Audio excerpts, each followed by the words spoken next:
Good evening mga Chiki Loves na beshi ko at sa mga beshi kong expired.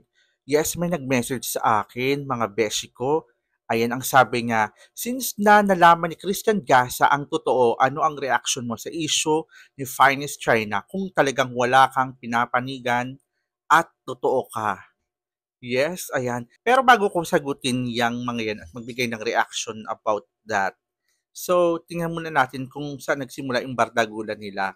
So ito yon guys, alam nyo naman pambansang Marites talaga si Christian Gasa, although scammer nga daw siya, ang sinabi niya dito blind item. Si Nitch Ite na isang medyo sikat na personality ang umiidolo sa PCSO at kunwaring namimigay ng milyon-milyon sa kanyang chosen followers, pero yun pala ay binayaran lang niya ng 5K yung tao para magpanggap na may na-receive na 1M from him. OMG, grabe. At may nakalagay, mas may scammer pa pala sa akin. My God, sabi ni Christian Gasa. Ayaw na ayaw ko yung nasasapawan ako sa scaman eh. Dapat ako ang pinaka-scammer dito. Tapos sabi pa niya, confirmed na confirmed, 99.9. Aminin naman po natin, I'm sorry to say that, especially sa mga followers ni Finest China. Kahit ako napaniwala din niya, kapag si Christian Gasa ang nagsabi, totoo, ayan, kasi ayan na siya eh, parang legend na siya ng katismisan, Marites nga siya, di ba?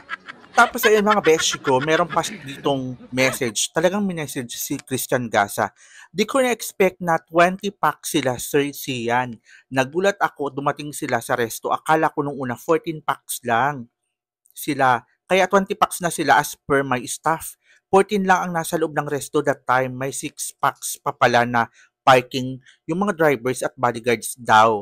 Permission to upload. I need consent, sabi ni Sir Gasa. So pumayag naman yung nagbigay sa kanya. So nakakalungkot lang kasi nakipag-collab siya ex-deal kasi sinabi niyang marami siyang followers sa TikTok na millions daw.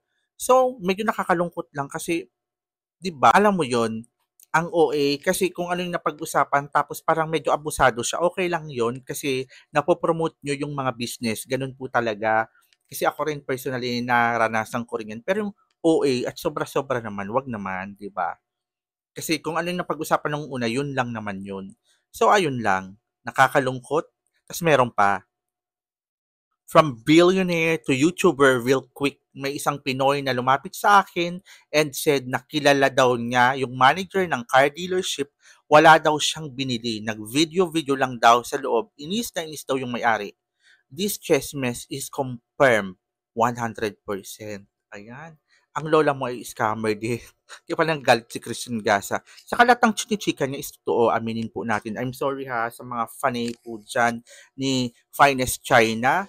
So, ang nakakalungkot lang, yun, para sumikat ang sumikat siya, kahit hindi naman totoo, yun din talaga yung pangit, di ba? Which is, okay na sana siya, nagbibigay siya. Kaya lang, from 1 million, naging 5,000, ganong ganyan. Saka, ang pangit din nun, para sumikat ka ng sumikat, sobrang yabang mo. Ayun nga, yung sinasabi, nagbabago ang ugali ng mga tao, lalo na pagdating sa money, di ba? Nagiging greedy, nagiging feeling powerful, nakakalungkot lang, no?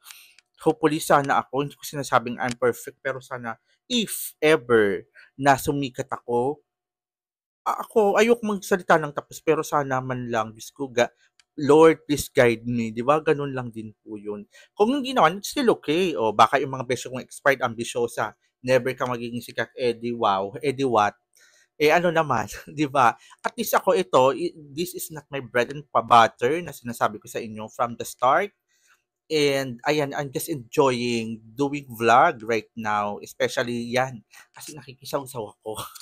'Di ba yung mga ganun lang, pag may mga spare time, it just happened na marami akong spare time kasi ang work ko naman online job, ayan, home base. So ayun, ang reaction ko dito, girl, ayan, Finest China, I'm so proud of you, talaga nung unang-una, 'di ba? I'm sorry din po kay Tito Mars at medyo nayaw-yawan ko ng Berelay, pero sa isang banda naman, may point din naman ako, 'di ba? Aminin natin na laging parang yun yung topic, which is may point din naman, pero alam mo yun, may pinaghuhugutan din kasi ang lolo mo kasi sa isang banda parang medyo ano siya, 'di ba?